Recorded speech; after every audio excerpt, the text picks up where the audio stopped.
Olá, este é o canal Versátil de setembro. Como vocês sabem, há 70 anos terminava a Segunda Guerra. Para marcar essa data, nós vamos lançar a coleção A Segunda Guerra no Cinema. É mais uma coleção temática dedicada ao gênero guerra. Já lançamos, como vocês sabem, Hollywood contra Hitler e a Primeira Guerra no Cinema. Essa coleção agora, ela traz 6 clássicos inéditos em 3 DVDs. Então nós garimpamos raridades e filmes muito importantes ambientados na Segunda Guerra, com recorte de filmes ingleses e americanos. O primeiro filme da caixa é Fomos os Sacrificados, que é um dos maiores filmes do John Ford, na minha opinião. E é muito interessante, para falar desse filme, eu vou citar o Peter Bogdanovich, que é um grande cineasta, crítico de cinema e pesquisador da obra do Ford. Ele fala que há uma ironia quando se pensa no Fomos Sacrificados, que talvez seja o melhor filme americano sobre a Segunda Guerra, na opinião dele, mas que é um filme sobre uma derrota. Então, ao invés de ser um filme sobre uma vitória, é um filme sobre uma derrota dos Estados Unidos durante o conflito na Segunda Guerra. E é muito interessante que ele vai mostrar, pelo ponto de vista, como um dos grandes filmes da caixa, que é o Também Somos Seres Humanos, o ponto de vista do soldado comum. Aqui é uma unidade de lanchas que soltam torpedos da Marinha, então é uma unidade secundária da Marinha, e a guerra é vista por o ponto de vista desses soldados. E é muito interessante porque o John Ford, ele foi um dos cineastas que foram filmar documentários no fronte de batalha. Então ele, o Frank Capra, o John Huston, e ele traz toda essa experiência de alguém que conhece o que é o custo humano do conflito. E o título já diz tudo, né? Em Portugal o filme se chama Homens para Queimar, porque na verdade são aqueles soldados que são sacrificados no esforço da guerra. E tem uma grande cena logo no início do filme que dá o tom, para vocês perceberem que não é um tom triunfalista, um tom de uma patriotada cega ou de uma celebração da guerra. É o momento que o Robert Montgomery, né, o famoso Luke Gagin do Lodo botou uma flor, ele está aqui nesse filme, ele vai conversar com o superior dele. E o superior vai falar para ele que eles têm que se sacrificar. E a lágrima nos olhos, os olhos marejados do Robert Montgomery já diz que o filme é um filme de sacrifício. E é um filme que realmente é um filme amargo, um filme da realidade, do dia a dia daqueles soldados. E uma outra grande cena que eu recomendo a vocês, presta atenção quando um certo general, que eu não vou falar quem é para não dar o spoiler, muito famoso, chega para visitar uma parte de uma missão, ele visita aqueles soldados rasos. E é muito interessante a relação dos soldados com esse general. Então é um grande filme do Ford, com várias camadas de significado, e vale muito a pena aí ser visto e revisto. No mesmo disco, 48 horas, um filme de 42, ou seja, feito durante a guerra, muito interessante, que é um filme de um brasileiro, Alberto Cavalcante, que hoje é muito esquecido, mas que foi um brasileiro que começou a carreira no cinema mudo, teve um trabalho com as vanguardas na França, trabalhou com muitos cineastas importantes. Nesse momento ele está na Inglaterra e é o primeiro filme que ele faz na Inglaterra como diretor. Ele faria vários filmes, inclusive uma das melhores adaptações da obra do Charles Dickens para o cinema, que é o Nicholas Nickleby, e o Na Solidão da Noite, aquele episódio do Ventríloco. Nós lançamos Obras-Primas do Terror 1. E depois ele voltaria para o Brasil e ainda faria O Canto do Mar, Simão o Caolho. Então um grande cineasta. Ele está pegando aqui uma história, um conto do Graham Greene, que é um dos maiores escritores ingleses. E é muito interessante que o filme foi feito num momento em que havia a real possibilidade de invasão terrestre da Inglaterra pelas tropas nazistas. Então a grande questão do momento era essa. Quando o filme estreia, essa possibilidade já praticamente não existe mais, né? E é um filme muito interessante porque ele, primeiro vocês vão perceber uma violência, um grau de violência que é impressionante para a época. É uma coisa assim que você não vê nos filmes daquela época, ainda mais um filme de propaganda, digamos um filme oficial, né, que foi aprovado pelo Ministério da Inglaterra de Guerra. E é muito interessante que é a premissa de soldados disfarçados numa vila inglesa, né, essas nazistas, e como essas pessoas comuns vão ter que reagir à situação de guerra.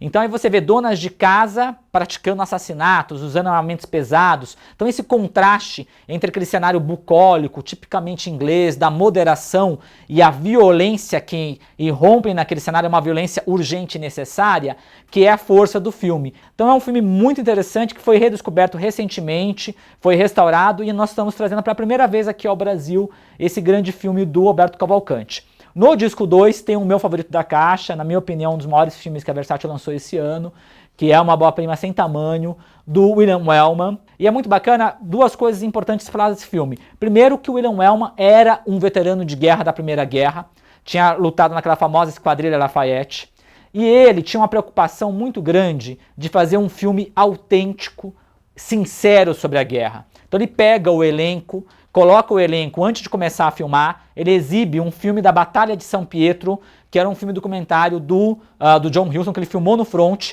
para mostrar e dizer, é isso que eu quero realidade. Né? E é um filme baseado nas correspondências, nos artigos de um famoso correspondente de guerra, que é o Ernie Pyle, que ganhou o prêmio Pulitzer e que, infelizmente, acabou morrendo no front. Ele vai morrer lá no Japão, vai ser metralhado no Japão durante um conflito. E é baseado nesse relato dele, que ele foi acompanhar, e é o título do filme diz tudo. Em português também somos seres humanos, não diz muita coisa, mas em inglês é The Story of the G.I. Joe. O que é G.I. Joe? Não é o Comandos em Ação. G.I. Joe é o soldado raso, o soldado comum, da infantaria. Aquele soldado que vai na invasão terrestre é o primeiro que morre. Né? Então é a história do soldado comum. É um filme dedicado àqueles anônimos que lutam e que morrem lá na frente de batalha. Então não é um filme de glorificação, de triunfalismo, é um filme, na verdade, muito amargo, muito triste. Até a sequência final parece um Requiem, né? E é um filme da lama, é um filme da chuva e do cansaço. Tem um momento com o Robert Mitchum no filme, inclusive é a única indicação da carreira dele ao Oscar, indicação de Oscar de ator coadjuvante. Ele está conversando com o Burgs Meredith, que é aquele famoso ator que fez o Treinador do Rock, trabalhou também no Magia Negra, e ele tá conversando, tá tão cansado que ele dorme. Ele não aguenta. Então é um filme do cansaço, dos soldados, e tem uma questão do corpo também, que é fantástica. É um filme para ser estudado, visto e revisto várias vezes, e um prazer lançar um filme que foi redescoberto recentemente, cópia restaurada pelos franceses que adoram o filme. Então vocês vão encontrar muitos artigos sobre esse filme, é a primeira vez que sai no Brasil. No mesmo disco, a gente tem um outro filme muito importante, que é um filme do Samuel Fuller, que a gente lançou o Arte de Samuel Fuller no início do ano, e esse filme vocês viram no documentário que está lá. O filme importante do Fuller chama Proibido, né, Verboten, do alemão, o título original, e é um dos filmes da vida do Truffaut, aquele famoso livro do Truffaut. E é um filme também que dizem, né, que o Godard, depois de ter visto, foi um dos filmes que motivou o Godard ainda mais a sair da redação da Cahiers e a pegar a câmera e começar a filmar. Né? E é um filme que é muito interessante, que é a estética do Fuller. Eu vou dizer só o início do filme, que já diz tudo. Né? Você tem soldados, você vê Berlim lá em ruínas, aquelas balas rasgando, um realismo muito forte. Aí de repente entra a música tema, que é uma música tema bem cafona, cantada pelo Paul Anka, que é um crooner lá, com aquela coisa melodramática sobre um amor impossível entre um soldado americano e uma alemã, e de repente corta para a Quinta Sinfonia do Beethoven. Então a gente está num filme do Samuel Fuller, com aquela criação visceral, uma coisa espontânea, e uma coisa muito interessante que o filme faz muito bem, que ele é precursor de vários filmes de guerra posteriores, que ele amarra imagens de arquivo, né, são imagens das atrocidades do Holocausto e também do julgamento de Nuremberg. Ele amarra na narrativa com a parte ficcional. Então tem um trabalho de uso de registro documental e registro ficcional muito interessante por parte do Fuller. E tem aquela coisa, é um filme de propaganda, um filme engajado do Fuller, com nenhuma sutileza, né? Então ele pinta as paredes com um monte de mensagem, coloca a foto do Hitler, corta pra cá, ele quer dizer algo, é um filme engajado, um filme panfletário, né, com tudo que tem de bom e tudo que tem de ruim, né, e é um filme que está com uma cópia linda e é uma oportunidade de rever esse filme raríssimo do Fuller, que eu acho que diz muita coisa para nós sobre a questão das atrocidades nazistas e também desse difícil começo da Alemanha pós-Segunda Guerra. No outro disco tem um grande filme do Nicholas Ray, Amargo Triunfo, que é a primeira vez que sai aqui em DVD no Brasil. Esse é o famoso filme, né, ele passou no Festival de Veneza em 57, aí a edição de janeiro de 58 da Cahiers do Cinema vai trazer um famoso artigo, uma resenha do filme do Jean-Luc Godard, e que ele considerava esse filme o melhor de 57. Nesse texto, ele começava o texto assim, ele falava: havia o teatro, Griffith, a poesia Murnau, a pintura Rossellini, a dança Eisenstein, a música Renoir, agora há o cinema, e o cinema é Nicholas Ray. Então esse é o famoso filme que levou Godard a dizer essa frase, que é uma das frases mais famosas aí da crítica cinematográfica. Então é um grande filme, tem um dos grandes finais também, e preste atenção na questão do grande coisa do cinema do Ray, que ele trabalha sempre a figura do desajustado, daquele personagem que tem uma angústia existencial que não se encontra na vida, né? A Juventude Transviada, há vários filmes. Esse filme você tem um personagem do Richard Burton, né, que tem uma relação muito interessante com a guerra e com o drama daquele conflito. Então vale muito a pena, um grande filme do Ray, primeira vez que sai aqui. Aí, fechando o disco, um outro filme inédito, Mercenários Sem Glória. Eu escolhi esse título, que é o título alternativo do filme, porque o outro título que existe quando saiu no cinema no Brasil, Inferno no Deserto, não diz nada, gente. O título original é Play Dirty, que seria jogar sujo. E por que jogar sujo um filme de guerra? É um filme que não tem nenhum heroísmo. É um filme anárquico, um filme cínico. É um filme que, na verdade, ele desmonta qualquer discurso de honra e de glória da guerra. Então o título italiano é melhor ainda, né, que é Sette Senza Gloria, que são 7 sem glória. Então é um filme que tem essa coisa corrosiva e ele é muito ofuscado por ser justamente ter sido lançado na esteira 2 anos depois do Os 12 Condenados. E é um filme que também tem um pouco da mesma premissa de homens né, em missão, bandidos, né, soldados desviados, aquela coisa toda, só que ele vai para um caminho ainda mais, eu acho, uma opinião, mais corrosivo que o 12 Condenados, para 12 Condenados ser o grande filme, né? E é um filme que do primeiro ao último plano vocês vão ver esse discurso corrosivo sobre a guerra. Primeiro plano e último plano com Lili Marlene. E várias outras sequências muito bem filmadas, inclusive de ação, muito boas. E o Michael Caine e o Nigel Davenport, né, em grandes papéis também. E é um filme que antecipa o mais recente Três Reis, se você pensar nesse sentido. Então é um grande filme, como o Scorsese bem destaca. O outro lançamento do mês tem filme de guerra também, isso que é muito interessante, também na Segunda Guerra, e é do nosso querido Andrei Tarkovsky, né? A arte de Andrei Tarkovsky, atendendo a muitos pedidos, né? Inclusive depois, no próximo canal Versátil, eu falo do Solaris. Então, esse primeiro agora vamos falar da arte de Andrei Tarkovsky. Nós reunimos, como sempre, aqui, são 3 filmes e um documentário sobre o Tarkovsky. O primeiro filme que abre a caixa é o Nostalgia, que é o penúltimo longa do Tarkovsky, que ele realizou ele já tinha saído da União Soviética, então ele realizou isso na Itália, já traz o Orlando Josephson, um ator bergmaniano que vai trabalhar com Tarkovsky também no Sacrifício, que vai ser o último filme dele, e é um filme que tem toda aquela questão metafísica do Tarkovsky, a dimensão metafísica, os longos planos sequências, aquela preocupação que o Tarkovsky tem de esculpir o tempo. Ele até fala, ele não está nem aí com as pessoas que falam que o filme dele é chato, que o filme dele é longo, ele não está preocupado com isso. Ele cria uma nova dimensão espiritual através dos filmes. Essa é uma coisa muito importante, que às vezes o pessoal associado com o cinema da União Soviética cobravam dele uma patrulha ideológica de ser um cineasta mais de esquerda engajado. Então ele sempre foi um cineasta metafísico, mais se importava com essa dimensão espiritual da arte e do cinema. E esse filme mostra bem isso, ele está no lugar, filma muito bem as locações e trabalha toda essa questão da poesia,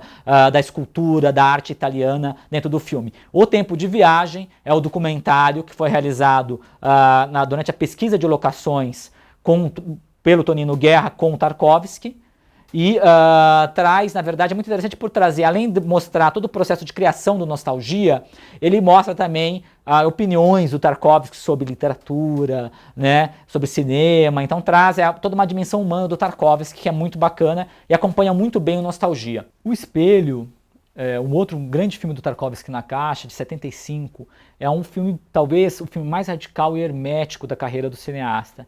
É uma ruptura, ainda mais, ele já vinha fazendo isso no Andrei Rublev e no Solaris, mas aqui ele rompe com qualquer tentativa de uma narrativa clássica para trazer o processo da memória através de uma fragmentação de sentido, uma fragmentação da imagem, do tempo, né? E é um filme muito bem filmado pelo Tarkovsky, com sequências muito famosas, né? E também toca sobre a questão da guerra, né? Então é um filme que trabalha muito essa questão de tempo e espaço, né? Um dos grandes filmes do Tarkovsky também aqui na caixa. E fechando, tem o meu favorito, que é o Infância de Ivan. Então ele encaixa nesse filme, que é um filme de crianças que sofrem durante a Segunda Guerra. Só que o Tarkovsky, ele pega aquilo que é um gênero russo e ele subverte, né? Então ele vai fazer toda a questão já da narrativa das indas e vindas temporais, do contraste entre uma poesia de um universo lúdico, dos sonhos e do universo idealizado do personagem do menino Ivan, com um contraste com a dura realidade do fronte da guerra. As sequências de sonhos são belíssimas, aliás, e é muito interessante, várias sequências, né, mas o final, a dor do final e como aquilo é filmado, assim, uma aula de cinema, inclusive a sequência do início também, já os primeiros planos, tem a sequência do beijo, é um filme assim maravilhoso, que realmente tem poucas palavras, e daria para ficar no canal Versátil inteiro falando dele. Outro filme também que está entre os melhores desse ano da Versátil é O Exército das Sombras, que é o lançamento individual, uma edição definitiva, versão restaurada com 1 hora de extras, né? O segundo filme que nós lançamos, o Jean-Pierre Melville, um dos maiores mestres do cinema francês, que agora está sendo reconhecido nos últimos anos, que foi meio ofuscado pela geração da Nouvelle Vague, apesar de ter sido um precursor, né? Aliás, ele foi precursor com um filme que abre uma trilogia dele, que não é uma trilogia com narrativas iguais, com personagens iguais, mas com o mesmo tema, que é a trilogia da Resistência Francesa. Começa com O Silêncio do Mar, de 49, é um filme de vanguarda, que foi precursor da Nouvelle Vague, reconhecido como tal. O Léo Morin, O Padre, que é um filme de 61, e esse daqui, que é O Exército das Sombras, de 69, que fecha essa trilogia. Por que a resistência é um tema recorrente na obra do Melville? Melville foi da resistência francesa. Ele foi um dos muitos franceses que eram civis, né? Que na verdade tinham engenheiros, escritores, padeiros, todo mundo que lutavam nas sombras contra o exército nazista de ocupação e contra os franceses colaboracionistas, né? Marechal Pétain, República de Vichy, não pode se esquecer disso. E a sequência inicial já é uma aula de cinema do Melville, porque ele coloca, você vê aqueles nazistas marchando, aquela coisa oficial, aquela marcha marcial lá no Arco do Triunfo, e aí já tem um contraste daqueles, ou seja, aqueles que lutam na luz, né, com a coisa oficialesca, e aqueles que lutam na sombra, que são os franceses do drama humano desse pessoal da resistência. E tem grandes sequências, tem uma morte de um rapaz que é um traidor da resistência, que eles têm que matar, que é, assim, inesquecível, né, um grande filme, vale muito a pena. E sem contar do Lino Ventura e da Simone Signoret, que a gente não pode esquecer nunca. Fechando o mês, nós temos Jacques Lacan e a Psicanálise, que é um lançamento que segue essa sequência de que a Versátil começou. A gente fez o Freud Além da Alma, do John Huston, a gente trouxe 2 documentários sobre o Jung, né, a Questão do Coração, Sabedoria dos Sonhos, e agora fechamos aí a Santíssima Trindade, né, com o Jacques Lacan.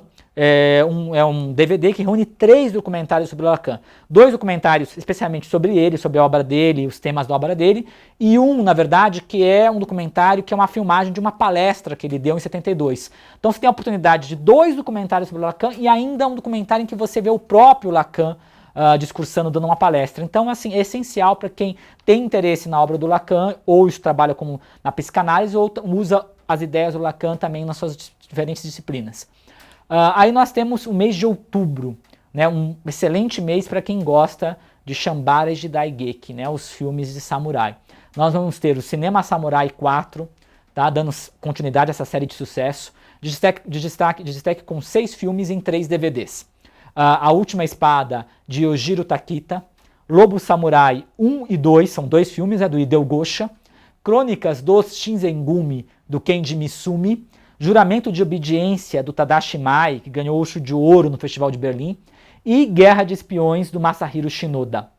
Temos ainda, também, no gênero de filme de samurai, uma grande obra do Kurosawa, Kagemusha, uma edição limitada, Digistec, com a versão integral restaurada, de 3 horas, e mais de 3 horas de extras no disco 2, incluindo um raro filme de samurai chamado A Vingança de um Samurai, de 52, do Kazuo Mori com o Toshiro Mifune, que tem roteiro do Kurosawa.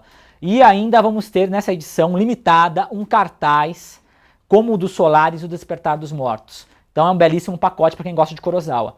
Aí temos ainda o Trágica Obsessão, uma edição especial do filme do Brian De Palma, homenagem ao Hitchcock, versão restaurada e mais de 1 hora de extras. E, fechando o mês, A Hora da Estrela, de Suzana Amaral, famoso filme brasileiro, premiado, baseado no romance da Clarice Lispector. Então é isso, muito obrigado e até outubro.